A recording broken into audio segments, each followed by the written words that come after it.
Welcome into the CHGO Blackhawks podcast presented by PointsBet. Use promo code CHGO when you sign up to get 2 risk-free bets up to $2,000. And hopefully you got in on that Power Hour bet that came up last hour. Hopefully you did that. I'm Jay Zawoski with Greg Boyson and Mario Tirabassi, and we are unexpectedly clean. We had the opportunity to paint the United Center ice today, which is a once-in-a-lifetime sort of thing that I never dreamed I'd be able to do, but we are paint-free. Yeah. I painted the chin and neck. Yeah, it was a very wide area for us to have to paint. Yeah, very hard to screw up. Yes. So when you see the chin and the neck and the ear hole on the center ice face-off circle this year, think of us. Yeah. You see us see on the screen there. There's us. Yeah. So painting. If any opposing player falls and loses possession of the puck while skating on the neck of the Blackhawk, that was us. You can thank us. If a Blackhawk does it, he's just a terrible skater. If there's a good chance of that. If Connor Murphy blows a tire and someone else scores, it's not our fault. I mean, that was a really cool thing we got to do. And as we move later in the show, we're going to talk about some other cool sports experiences we've had, and we want you to share yours with ours and then share some potential kind of bucket list things that we'd all like to participate in too at some point. But I have seen the Hawks every year. They show this video of fans out there. There's sometimes players out there, whatever, painting the ice. And I've always thought, man, that would be the coolest thing to do, because it is something that we all, not just the three of us, but all you people watching the podcast here on YouTube and all of you listening on the on your podcast apps, make sure you're subscribed, of course. You get to look at that logo 41 times a year, and it's big and it's beautiful and it's iconic, and to be part of the painting of that, I don't know, I've always been more of, and we talked about this a little bit yesterday, I've always been more about like experiences than stuff. Yeah. Sure, a game-used stick or game-worn jersey is something, but autographs, stuff like that, never really did it for me. This is up there with the coolest things I've ever gotten to do. Honestly, not just when it comes to sports, but when it comes to life. To be out there at center ice, and I've actually never felt the surface of an ice arena without ice on it. It's kind of cool. It's like a grainy, a little bit slippery, very cold. It was like dry almost. Yeah. Very dry ice. Yeah. I mean, that was a little bit of, that was like the first layer of ice, but that's how it gets. Like, you can imagine, like, I know I know it looks all nice and shiny and great when you're at the arena, but like by the end of a period, that's what they're like pretty much playing on. Yeah, it gets tore up. Like, I remember getting to cover the Chicago Wolves 2019 Calder Cup final when the Charlotte Checkers won the cup. They let us on the ice for the Calder Cup presentation, and like, you didn't even have to walk on like the mat. It was like walking on sand. It was so dry. Like, I'm like, how the heck did they play a hockey game on this? Now, granted, it's an AHL rink. I mean, I'm sure, but yeah, it was just, I have always loved how things are made or how things are done, like behind the scenes, and to get to see like how they do it and like be a part of it. That was awesome. And Mario and I were talking, just standing there. We got to stand like at the blue line and kind of like look out and be like, this is what.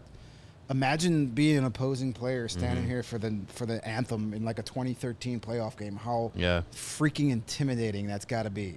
It was cool. Like being in the arena, in the stands, for the anthem, and for seeing the warm ups and all of that. It's it's one thing to see it as a fan. And granted, we weren't on the ice for a game, but being on the ice, standing at center ice and just kind of taking like a 360, just kind of looking around, you imagine like 20,000 people in that arena, as loud as it can be, and it's just like, wow, yeah, I can imagine why it would be kind of intimidating, even as a home player, as a Blackhawks player at the United Center, how it can be overwhelming to be in that kind of environment, and it just. Yeah, it's really crazy, and especially if, like you said, like as an opposing player, as a young player, like the United Center at its peak can be a pretty intimidating place for a road opponent to come in and play. And yeah, took a second at center ice to kind of think about, all right, when Connor Bedard takes his first face-off, this is what he's gonna. This is right where he's gonna be.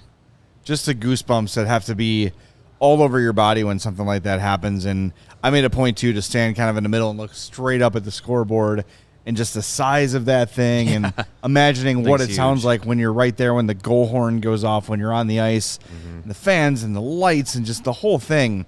Just to be there on a day where really nothing else is happening in the building and it's just empty seats and you're just on the surface. It was, I don't know, I got like, probably choked up is the wrong word, but like had to catch my breath a couple times because it's just, you feel like I've seen this place so many times and I've watched this for so long, and now to be on it is something so unique and so different.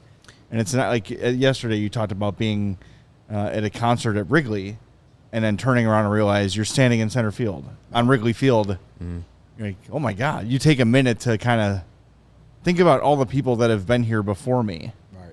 And that's like, it's kind of humbling. Yeah. You know? Very few people. I mean, yeah, lots of players have come through, but in the grand scheme of things, very few people get to stand at that spot, even for something we did today.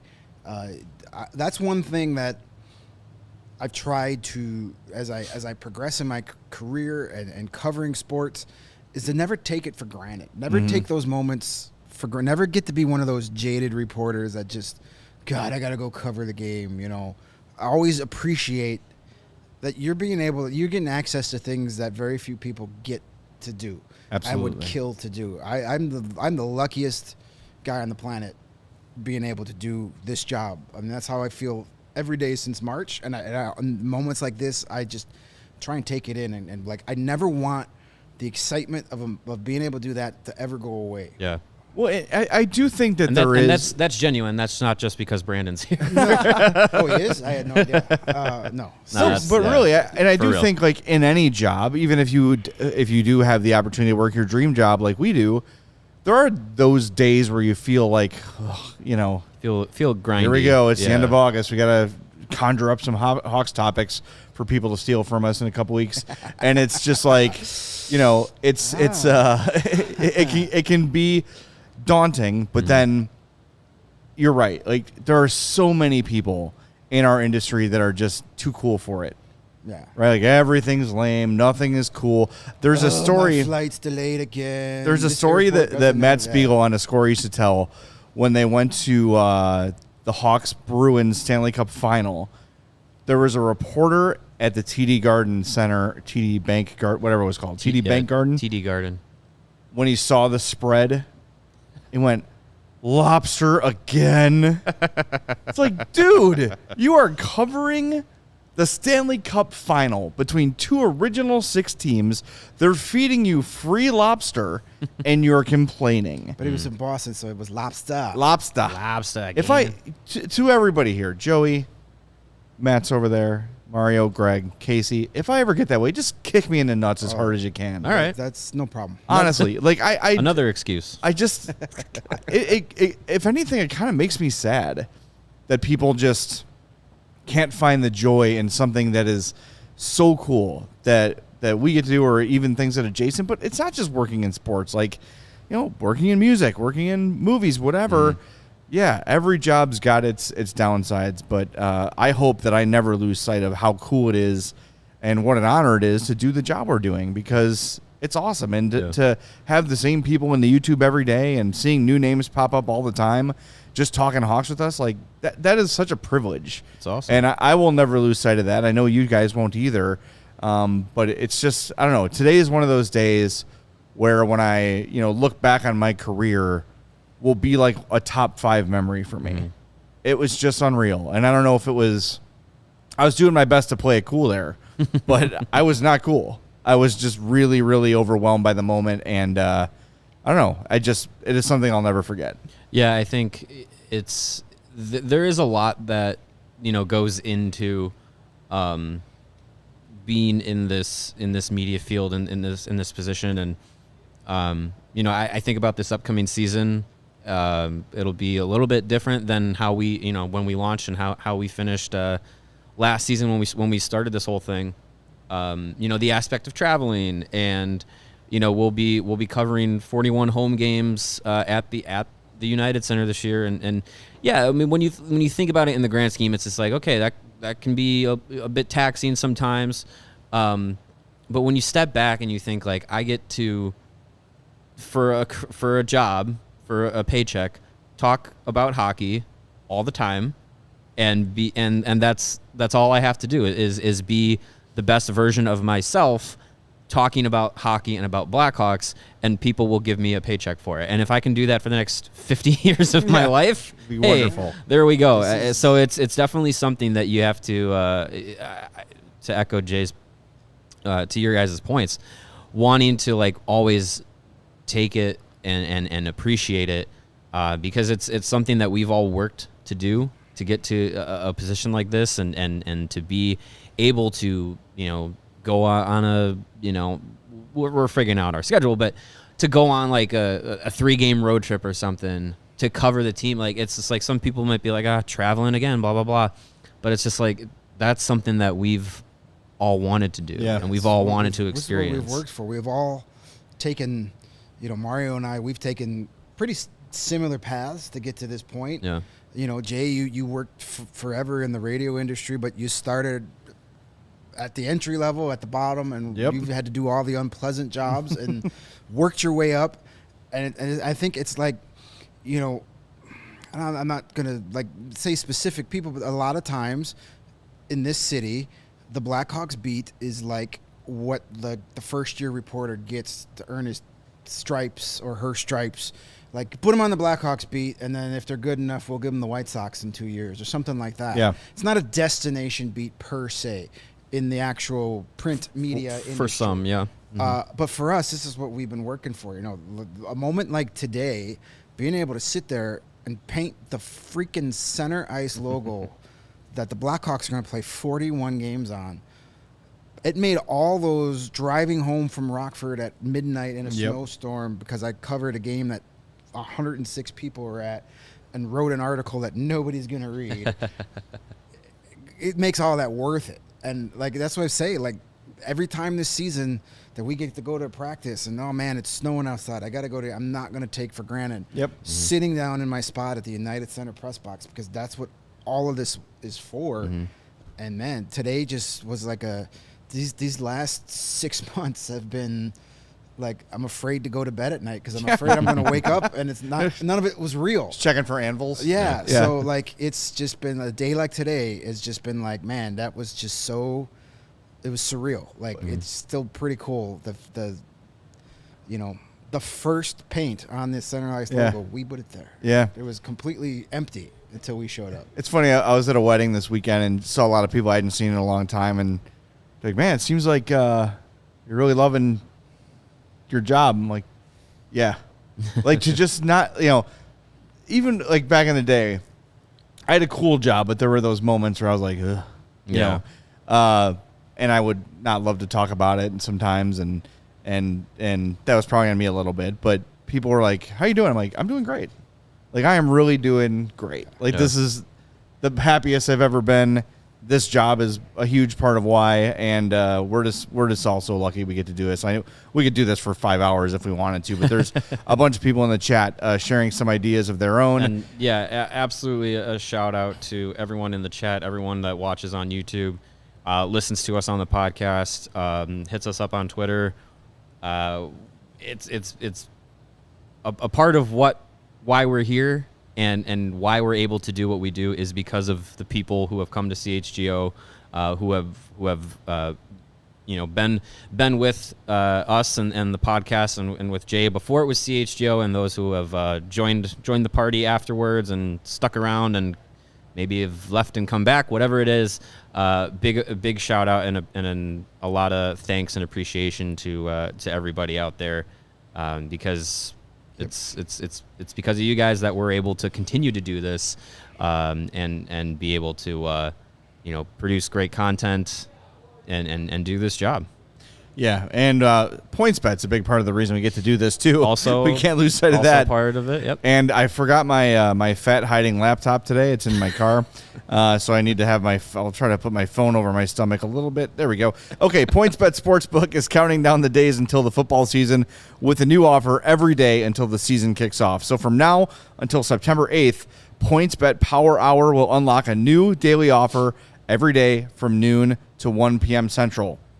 Make sure you're signed up for PointsBet. Use that code CHGO. Yes. You'll also get 2 risk-free bets up to $2,000. Do not miss out on your chance to get daily access to free bets, boosted odds, and so much more now through September 8th. But that's not it. If you make a $51 or more first-time deposit, you'll receive a free CHGO membership, which unlocks all of our great web content.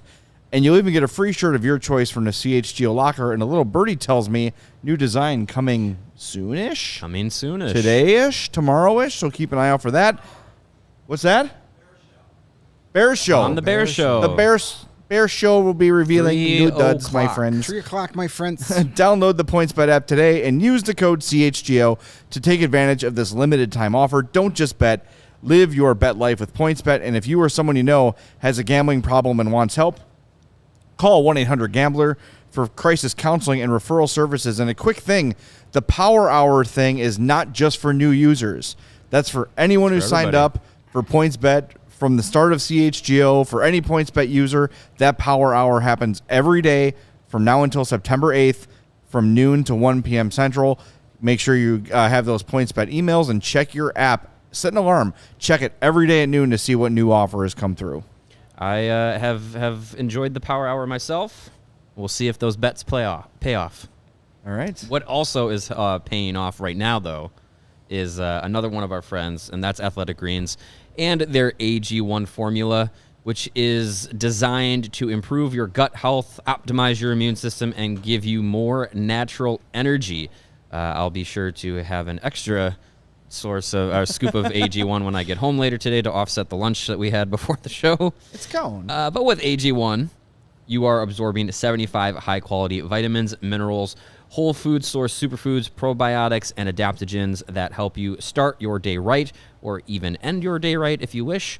And if you have different dietary restrictions, whether it's gluten-free or dairy-free, or you follow different diets like keto or paleo or are vegan, either way, with AG1, you're good to go. You can incorporate it into those diets. It's a small once-a-day habit with big benefits, and right now, it is time to reclaim your health and arm your immune system with convenient daily nutrition. To make it easier, Athletic Greens is going to give you a free 1-year supply of immune-supporting vitamin D and 5 free travel packs with your first purchase. All you have to do is go to athleticgreens.com/CHGO Blackhawks to take ownership over your health and pick up the ultimate daily nutritional insurance. All right. It's time for you to let us know some of the great experiences you guys have had. Also, there's a question for us, Joey, up in the chat. If you can scroll up a little bit. There we go. Ready Edgemont. That's fine. So how does painting the United Center ice rank against other Hawks events, conventions, Winter Classics, etc., or any other events you've been to? I never went to the convention. I've wanted to, I just never did. I've never been to any of the outdoor games. So as far as Hawks events, for myself, other than going to games, I've gone to like autograph signings that former players have done, like Tony Esposito and Dennis Savard. I've done those, got their autographs, got to talk with them for a little bit. That was really cool. But yeah, as far as this is like a Blackhawks event, I mean, this is up there for sure. It was like I said, just standing at center ice and taking in the atmosphere of the United Center and knowing that, like, as we watch the team this season, you know, that we were there painting the center ice logos. It was pretty cool. That'll definitely be something that will stick with me in my adult life.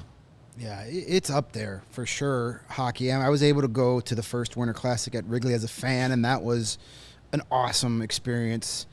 I've been to one convention. I don't remember much because Yeah, it was a drunken weekend. Lots of good time. Remember somehow stumbling into like the late night karaoke session, and yeah, that was. So the convention was fun, but this is up there. The first time I ever got to be in an NHL press box was for the 2013 Stanley Cup final against the Bruins. So being able to do media day and then the 3 home games of that series as a credential member, that's what put me on the path here. I was working for Second City Hockey at the time, and that's when like that first day, that media day and game 1, that's when I was like, I got to figure out how to do this permanently. This is what I want to do for the rest of my life. Yeah. And then started the path. So to me, that 2013 Cup final is probably the most special period of time for me, just because that's when I realized that I got to figure out how to make this an everyday thing. But today, it's just going to be cool sitting up there, watching not the greatest hockey team in the world, but be like, hey, that guy's standing where I painted. That's kind of cool. I think the rarity of what we got to do today is, that's what makes it so unique. And I'm thinking about, your experience. I can imagine you walking to the press box, getting your seat and seeing Greg Boyson, Second City Hockey, your seat at the United Center.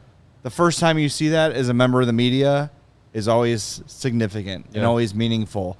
And I'm looking forward, hopefully, to having my first full season credential for a team. I've never had that before. That's really cool. But I'm trying to think, like, being able to be on the air when the Blackhawks won the Cup all 3 times, but especially in 2010, 2 weeks after my daughter was born, and having all of the, up to then, career memories come flooding back, and memories of the lean days at the United Center with all my friends from blackhawkzone.com, where I spent a lot of my time when message boards were a bigger thing on the internet, and just remembering being pissed off at Hawks games with those people, and the bond you form by being there and having that all come flooding back to me as I realize I am broadcasting on a 50,000 watt radio station to millions of people right now, talking about this team that I love so much. Like, that all kind of hit me at once. Yeah. And that was another thing where it's like, not a lot of people get to do this, so appreciate this and take a mental picture of it. So I still think that might top it just because of the personal connection of it. And, of course, attending multiple Cubs World Series games in Cleveland with the score was pretty great. I was on hand when the Cubs won the pennant. Just had tickets to that game somehow. That was cool. But I'm going to say painting the United Center ice was, I'm going to say, probably second to being on the air in 2010 when they won the Cup. That's awesome. In terms of what it means to me, I'm going to put it up there. Yeah. I think it's interesting that, as access and for fans and for media has changed and molded over the years. You think of people in the older generations of the Blackhawks, having stories of meeting these players or seeing them out at a restaurant or a bar or whatever, and how kind of different it is now to where the stories of people in 2010 and 2013, 15, whatever, seeing the team show up with the cup or at a bar or something like that, or seeing a player, out. It's funny how the access is different, and the how society reacts to seeing these people, these players out in the world, is different. But it's all the same of like having that story. And I think, like, to your point, Jay, about like the experience over having or over like a physical thing. I think that's a big part for a lot of people and for us too. And I think about the in 2015 the team hosted go see the Stanley Cup before it went back to the Hall of Fame or whatever. It was this October after winning it in 2015. It was at Millennium Park. in downtown Chicago. I was living in the city at the time, and I remember just being like, I'm gonna go. I know where it is. I have the morning off. I'm gonna go down there and just how because at that point, for me as a fan, I had seen the team win 3 Stanley Cups, but I'd never seen a Stanley Cup, and I was just like, you know what? Here is on a platter opportunity to go and see it. So I remember going down to Millennium Park, waiting in line, and then kind of coming around a corner, and they had it like up on the stage. It's the I think it's the Pritzker Pavilion with the things going across. So it was there. So it was just like you go around a corner and you see it up on the stage, and I'm like, and I can see it way far away. And as I'm getting closer, I'm just like, damn, that thing is shiny.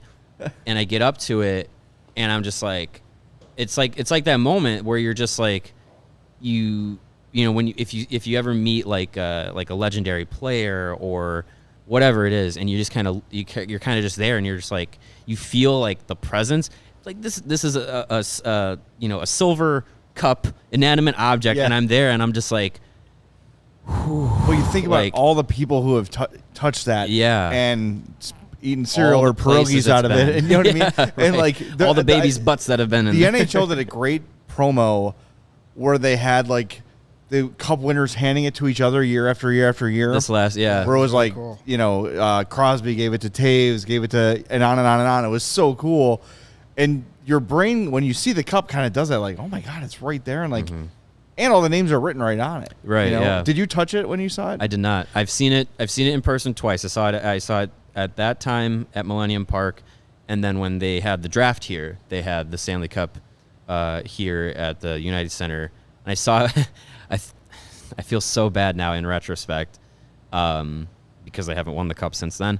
But I went with my dad to the draft in 2017, and we were going to go see the Stanley Cup, get a picture and everything, and we're walking up to it, and he goes to reach out for it, and I'm like, don't touch it, and he's just like, oh, and so we get the picture and stuff, and I'm just like, you know what, that was an ass move by me, like, let him touch the freaking thing, Yeah.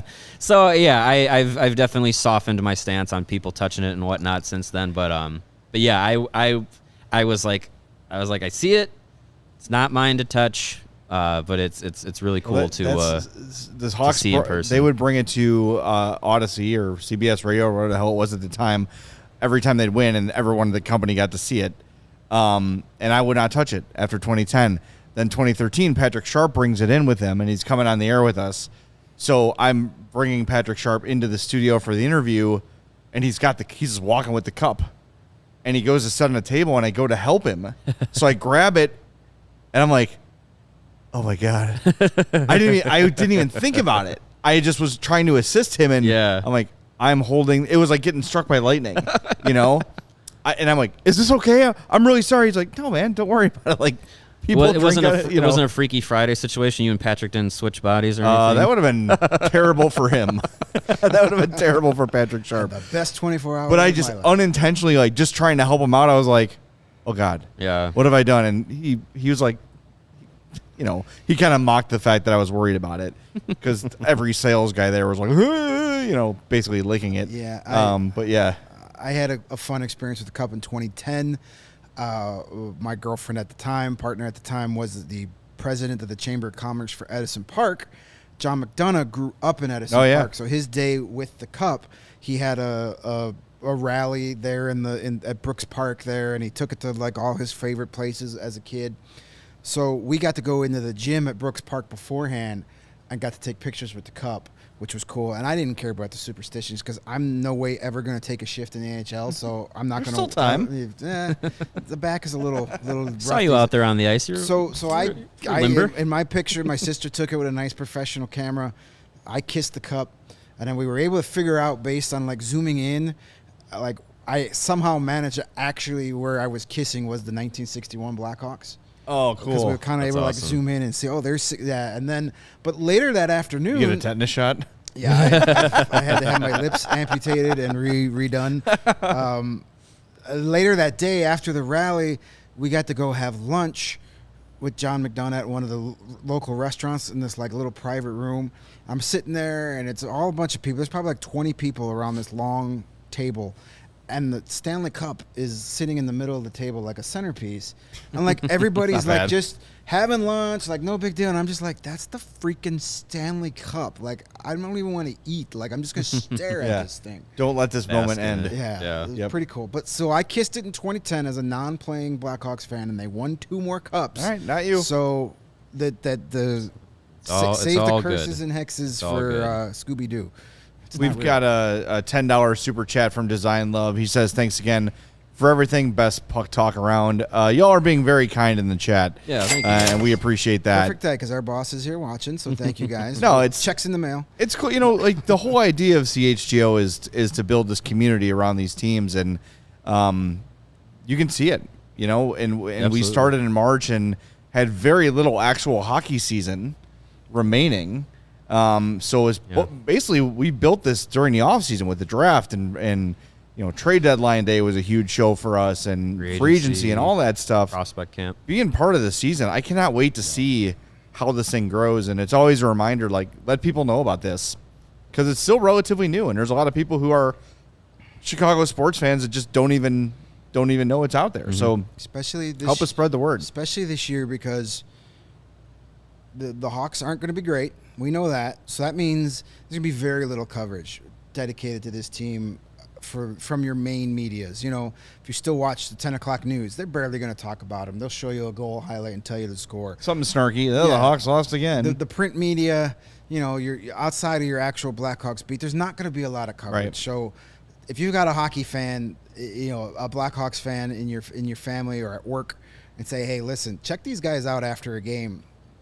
You may not like them, but chances are you're going to want to listen. So that's all. That's all we ask is just, you know, give a post game show a chance, and then take it from there. Yeah. You won't agree with us all the time, and that's great. I don't want everybody. No, that's the point. I don't want us. I don't.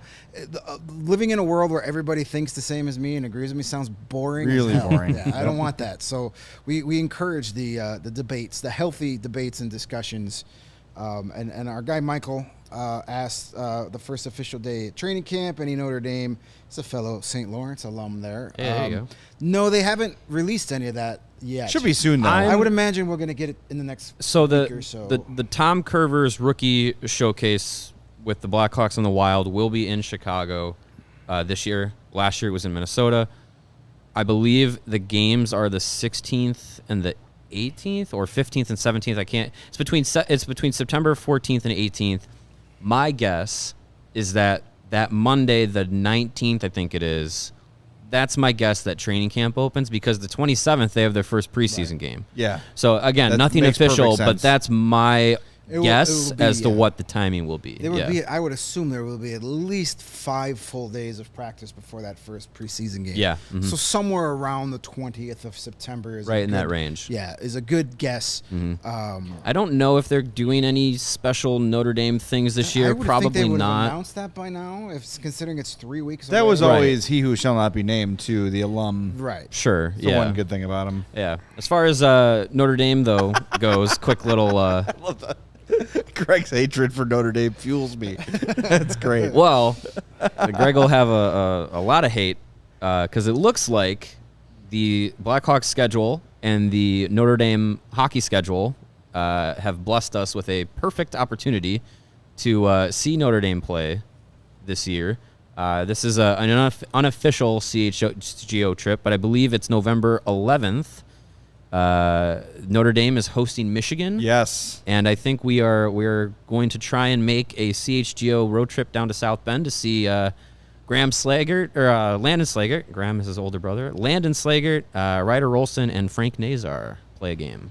I wonder, try and make that Notre work. Dame was always difficult to reach from my days at the Score. Like, they don't need a lot of help. Sure. But I would love to see if we can get something like a tailgate or something like we did It'd be for fun. the White Sox It'd to be get fun. some CHGO fans out there to watch Nazar and watch the Irish. And the Compton Ice Arena is freaking beautiful. I've never actually been there for Notre Dame game. I've only been there for Hawks camp. But it is a great place. The sight lines it's tiny. It's about the size of the Coyotes arena, and maybe bigger. It might be bigger. I would think assume maybe it could be bigger. 5,000 in the Compton. I don't Bigger know. than 5,000 is bigger than the Coyotes arena. We have to do that. That would be a ton of fun. Yeah, I'm down for that. Yeah, and that would be another we talk about building the community and those moments that we can't duplicate. That would be another one because it was so impressive. The Sox tailgate. We were like 2 months old when we did that. Yeah.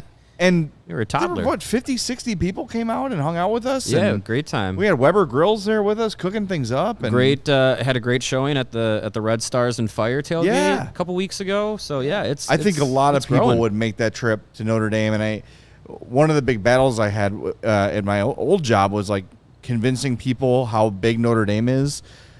Because a lot of the people I worked with were from the north side. Mm-hmm. The south side...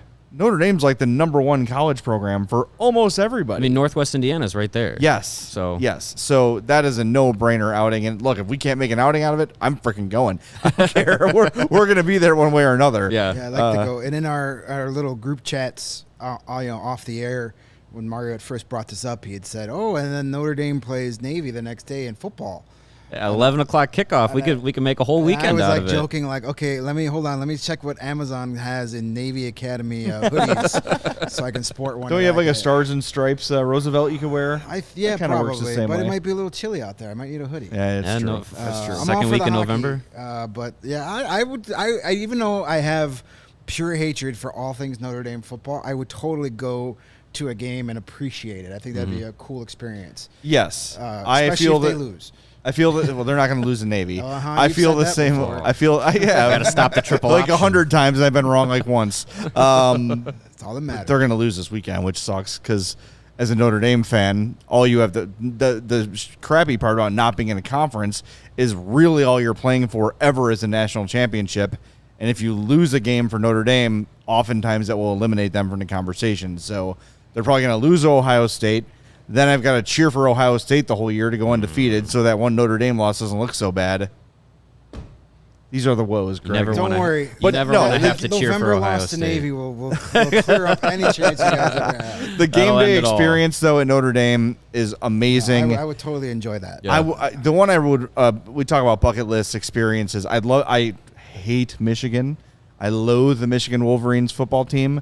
I would freaking love to go see a game there, or even you could just go and attend the pregame stuff for something, yeah, and all the the cool rituals and if we do the Notre Dame thing and stay for game day, I've done it a dozen times, so I know exactly how to time out the experience. You go from here to here to here to here until the game, and you literally march into the stadium with the band.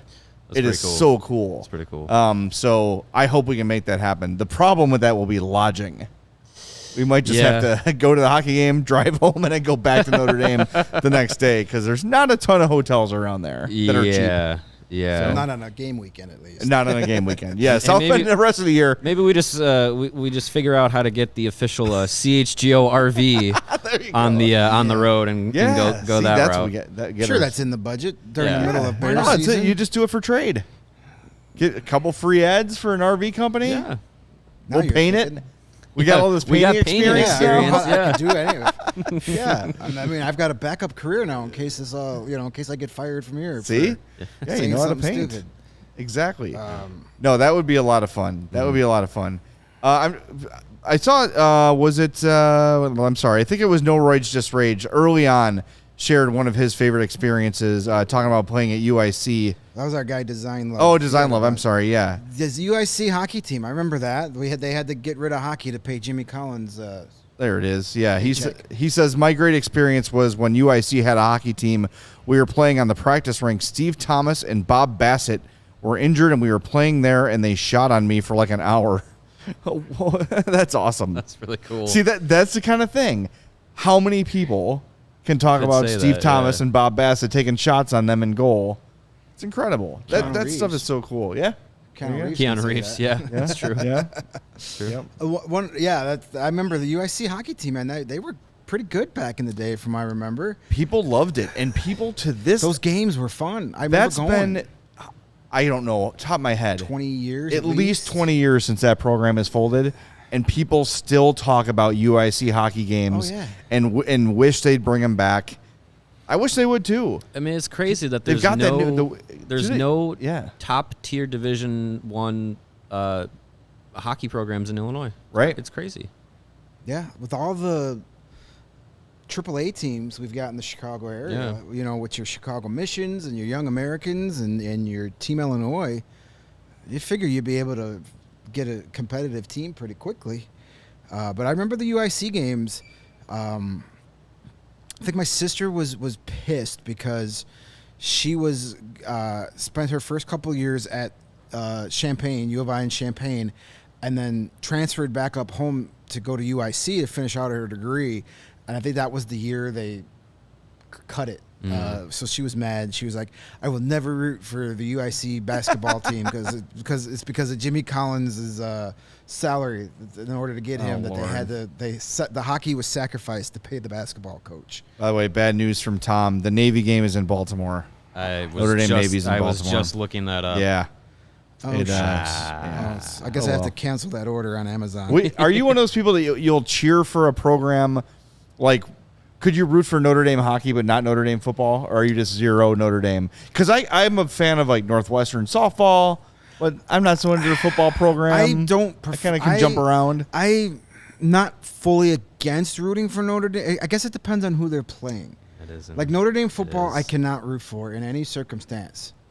I just can't do it. And I hate Michigan and I hate Ohio State, but I just can't do it. It just for whatever reason. Now Notre Dame hockey, I mean, maybe. I don't have the hatred for that, or their basketball team. I really don't have the hatred. Like when Notre Dame would make the tournament. Who was the coach they had forever? Digger Phelps. Digger Phelps, yep. Yeah, you know, I never really had the hatred for them. It's the same thing for like Duke basketball. I loathe Duke basketball, but when I see their football team, I go, oh, they try hard. So it's almost like, so I think for a lot of people, it's the idea of, it's more the fan base. It is. Than Totally the team. is. This is something I've experienced for many years as a Dave Matthews Band fan, that people mostly hate the fans, and it's not so much the No, the band music they is hate. pretty garbage too, but, you know. You and I are pretty lockstep on music, so. No, the music is pretty shitty too. We got to see what our train aficionado Lawrence thinks of Dave Matthews. Thank you. 1998 was our last good album. I will give you that. You can keep But it was that. really good. Yeah, like the fan base thing, it is more, and it, like as a kid growing up, and like getting the sports section after my dad was reading it, of course, and then we're like, why do I have to flip through 6 pages of a school in Indiana to get to see what the Illinois schools did? Like I was like, where's the Northwestern and Illinois scores? And I have to read 5 columns on Notre Dame beating Little Sisters of the Poor, and then, you know, to get to the to local teams. That didn't happen. Notre Dame was independent, so they could cherry pick their schedule and play better teams. Now that they're affiliated with the ACC, their schedule was weaker. That's why they're not in part of the reason they're not in a conference. Right. So they can play USC and Stanford and Michigan and all these teams every year. Okay. They don't. Who's Alabama playing next week? Don't they? Oregon? I'll tell you, they're their first or second game of the week. Like, Yeah, because their conference schedule like is Alabama. against the entire top I'll tell you, they're 25. playing week School 2. of Ballet. Would that be Texas? That would be Texas, All right. week 2. That might as well be Little Sisters of the Poor. Iron ouch. sharpens iron. Come on. I was going to say we'd be glad to have any of you on the bandwagon. You know, we're back. You know what? I will cheer. I like the Longhorns. I would cheer for I can cheer for Texas because Texas. I don't like Alabama. I'm tired of them. But I don't care enough. This is to not a really- college football show, but that is a misnomer about Notre Dame. Alabama's opening game this weekend is against Utah State. Okay. Hey. Thank you. 1-0 Utah State. 1-0. Okay. Who they play? Undefeated. And the Notre Dame Navy thing is actually very interesting. The reason that game is played is because I'm trying to get the story straight. During the war, Notre Dame lost a lot of people, like attendance-wise, and that they like helped keep each other afloat as programs.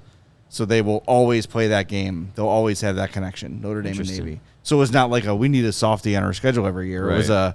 hey, thanks for getting us through this tough time sort of a deal. That's cool. Anyway, Whatever gets you through the night. CHGOND coming soon. Yeah, Chicago's Big Ten team. Yeah.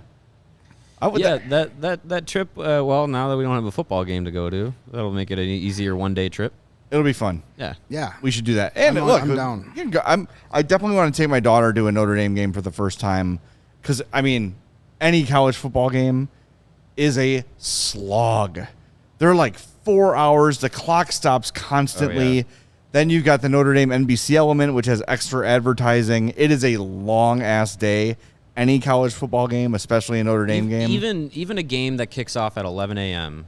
is a long day. It's a whole day. Because you're starting at 7 a.m. Yeah. And then you get into the game, and then you're there for the game, and then you got to leave the game, and then you got to do whatever you're doing in the college town that you're in, and then go home. It's a whole day commitment, even for an 11 o'clock start. It is a really, really long day.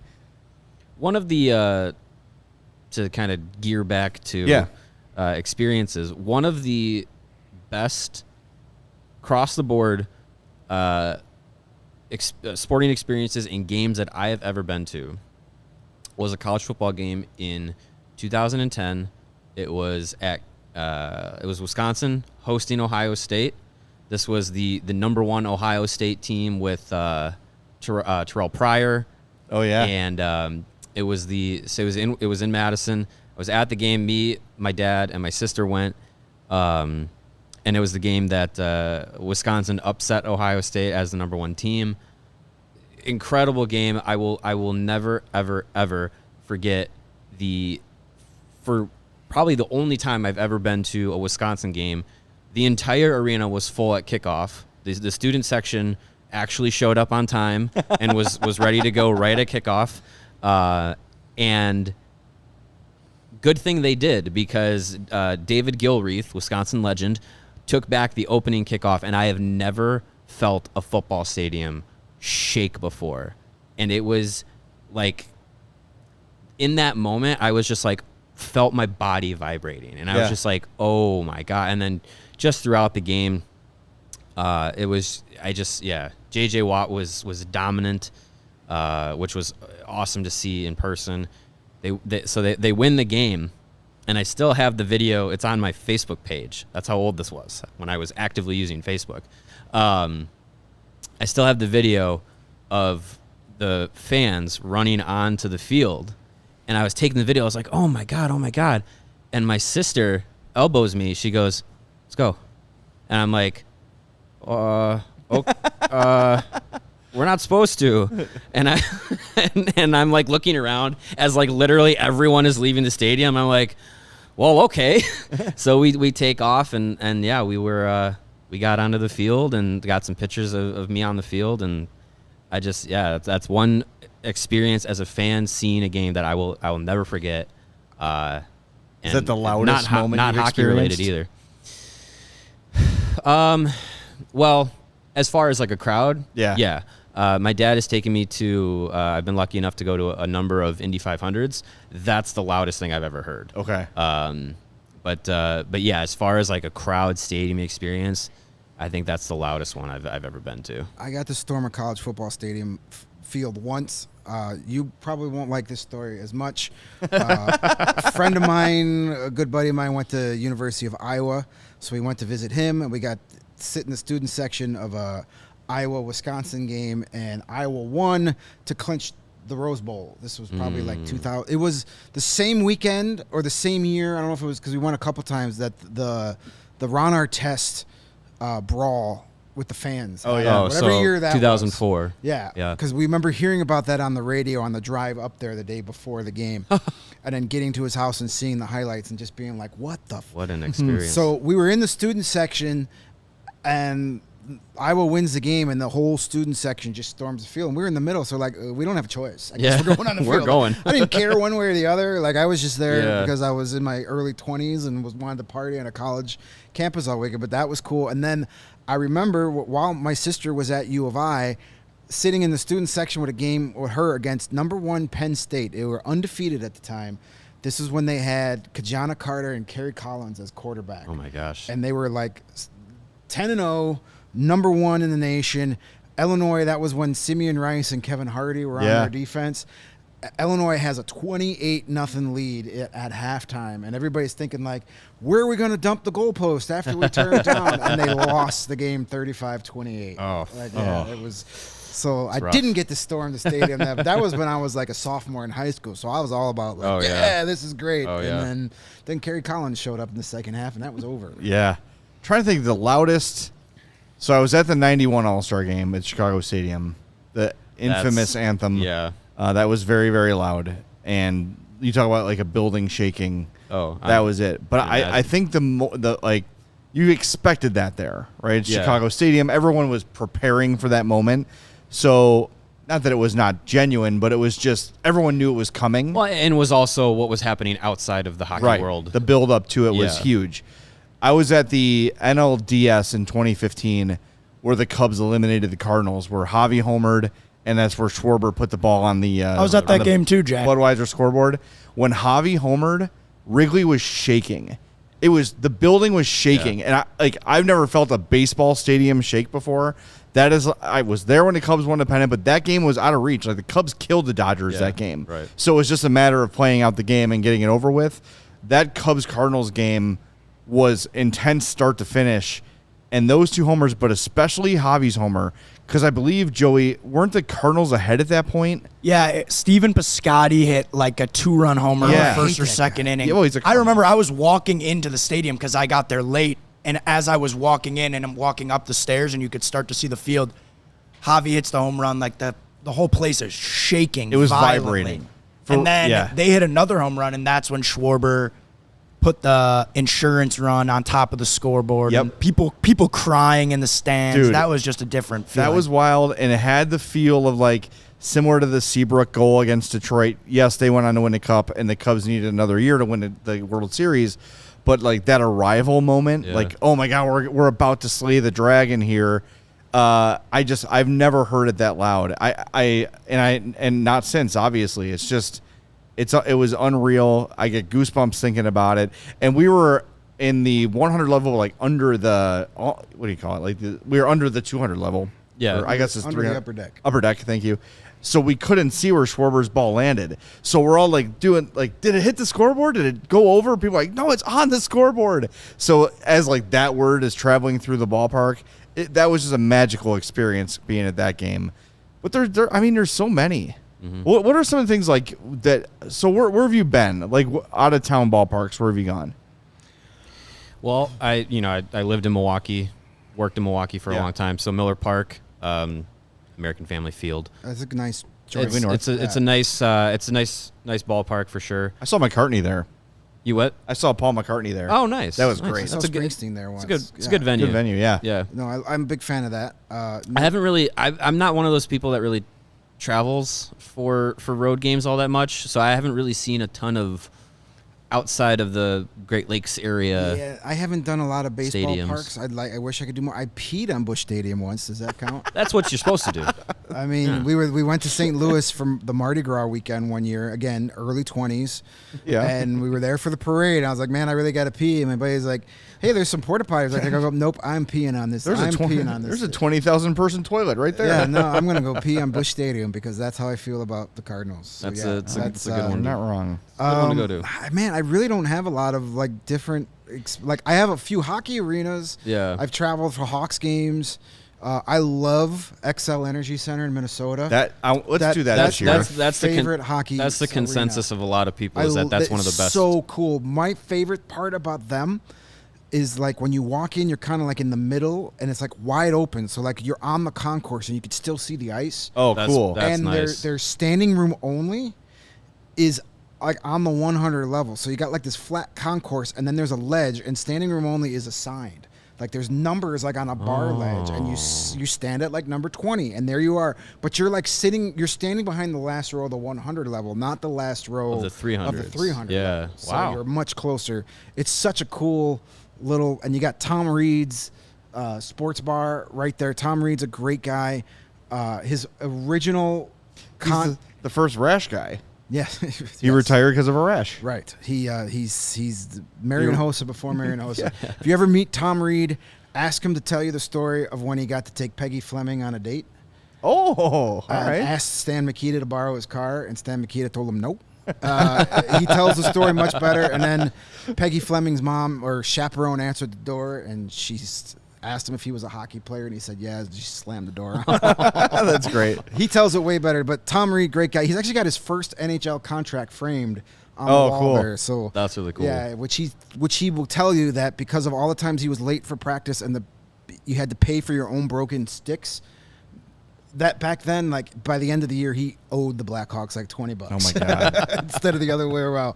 But Minnesota's a great arena. Yeah.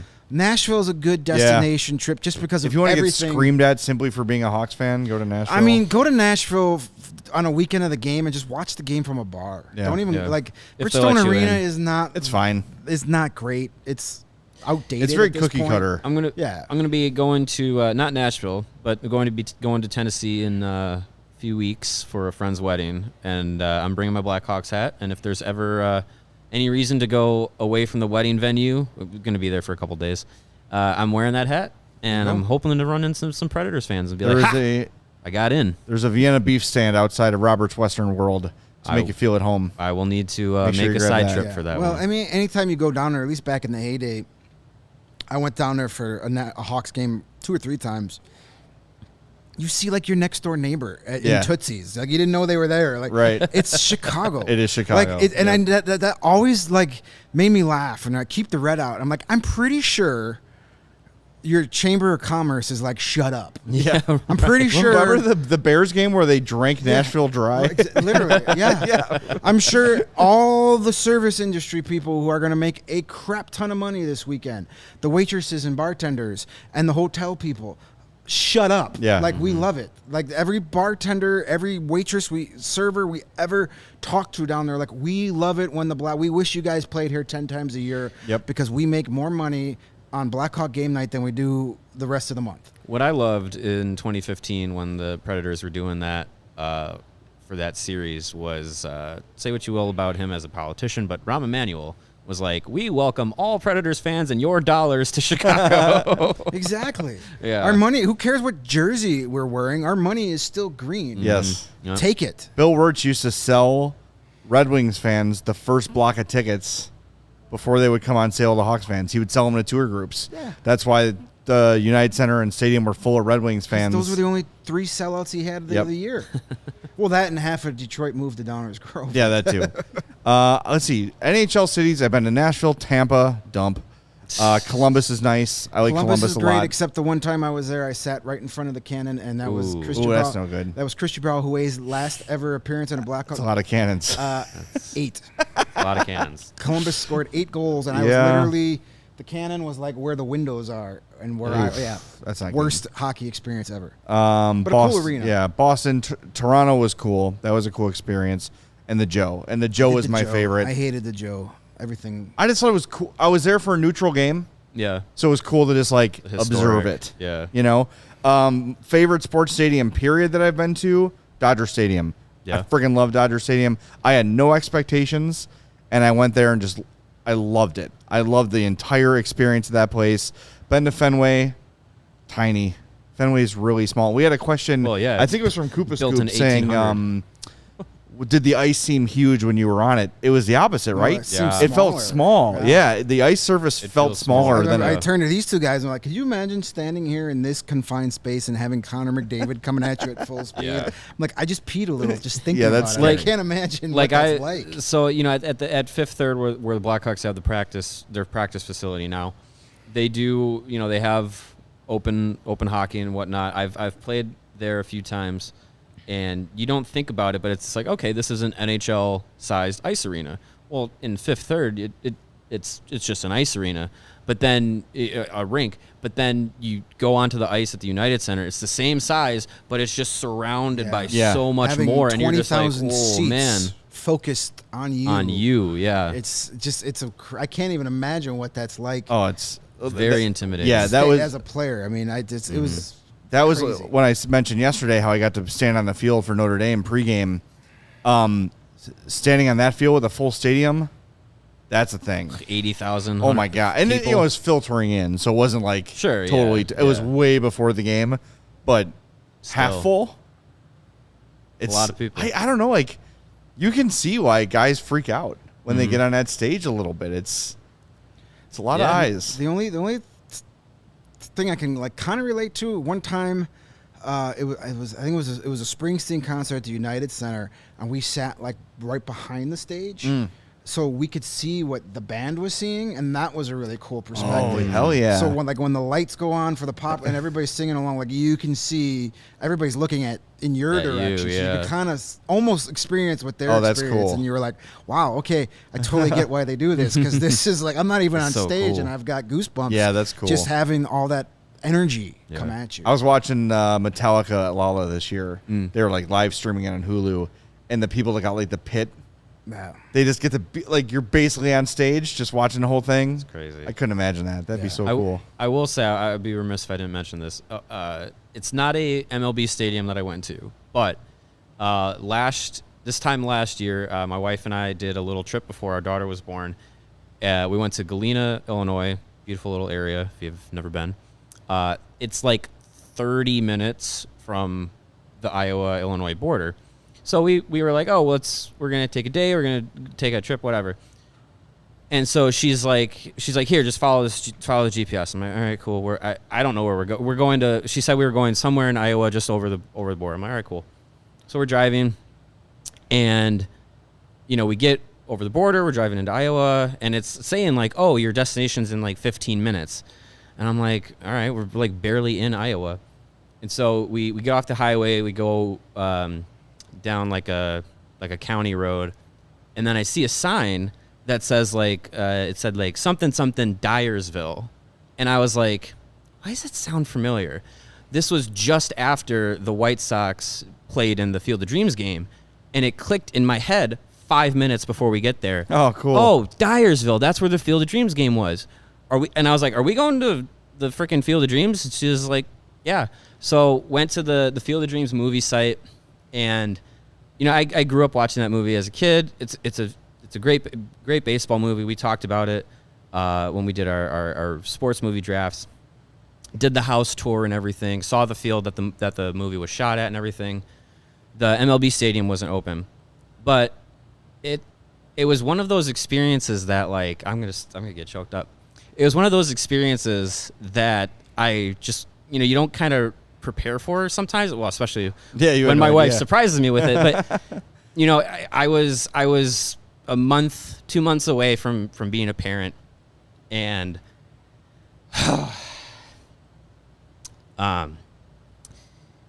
being there, and I was sitting on the bleachers, looking out. Oh my God, I can't tell this story. Looking out at the baseball field, and there's all of these moms and dads, and they're playing catch with their kids. Oh boy. And it I was just like this, and it just kind of like was just one of those moments where you're just like, yes, it's a movie, yes, it's sports, but it also like comes back to you as like what it connects. It connects all of us, And, man. Like, man, it was that was one of those experiences that hit me not only as a sports fan, but was one of those first experiences that like hit me as a parent, and I was just like this. So yeah, I wanted to mention that because that was just like, that's one of those experiences that if baseball means something to you, if that movie means something to you, if sports means something to you, that is a really cool place to go and see, because it's just so unassuming. Like, we talk about being at center ice of the United Center, walking into being at center field of Wrigley Field, and walking in Notre Dame State, these big venues, big historic venues. But something as simple as just a baseball field in the middle of a cornfield, and just like playing catch with your kids, like that movie really means cool. a lot to Really a lot cool. of people, and just think about in a few years when you get to bring her back. It's and how definitely cool that's something I gonna want to be. do. Yeah, Definitely something I want to do. Yep. All right, we're running late, but I sort of on the same vein. Sorry, if anyone I thought follows, I'd be able to tell us way easier. If anyone's been following me on Twitter, their season just ended, but Athletes Unlimited softball that plays in Rosemont in August, and for actually almost all of August, is like the most amazing thing for kids because the players are right there. After every game, they come and sign autographs. And like to watch my daughter get to years ago met one of the players. She gave her. That's how I met Casey. Actually, is this player Courtney Gano met Addie after a Bandits game at the time. Gave her a full bag of equipment, bats, shoes, pads, the whole thing. They've been now friends for years, and now every summer we make a point to go to Athletes Unlimited to go see Courtney and see the team. And it is the best players in the world at the top of their game, and they're as close to me and you as we are to Greg. That's awesome. And they asked the girls, like, do you play? What position do you play? How old are you? What are you working on? Like, it's just an incredible experience. That Impact Field, it's right where the Dogs play. Yeah. It's like right next door. I freaking love it. It is one of my favorite things to do in the summer, and I'm bumbling missed this weekend when the season ended. But next year, keep your eye on that. It's a great time. Yeah. All right, we should wrap up because we're late, and we got to fumigate these couches before the Bear Show comes in at 3. So thanks, everybody, for watching. We got to remind you one more time, of course, that the best way to support us is to download that PointsBet app and use the code CHGO when you do. Not only will you get 2 risk-free bets up to $2,000, but you're also, with a $51 or more first-time deposit, going to get that CHGO membership. Look for that new shirt that is being unveiled today during the Bears Show at 3 p.m. You can pick that one when you join with CHGO promo code on PointsBet. Any questions, email pointsbet@allchgo.com, and we'll get you squared away. And, of course, in case you missed it, online sign-up is available now in Illinois. Download the app from start to finish. Use that code CHGO. You'll be placing your wagers in moments. So what are you waiting for? Once the game starts, don't just bet. Live your bet life with PointsBet. Gambling problem? Call 1-800-522-4700. Thanks to Joey for running the show today. Thanks to the Blackhawks for making this incredible experience happen today. Lindsay and everybody out there, thank you so much. And thank you all mostly for watching and listening. We greatly appreciate it. If you're not subscribed to our YouTube channel, make sure you do that. Make sure you smash that like button. Subscribe wherever you get your podcast. And Mario has 4,999 Twitter followers. Yeah. Go follow Mario_Tirabassi on Twitter and get him over the hump. Someone unfollowed me. Only if you're not a bot, so it doesn't disappear. Exactly. Real people only. All right, we'll talk to you Wednesday at 1:30 about stuff and also things on the CHGO Blackhawks podcast.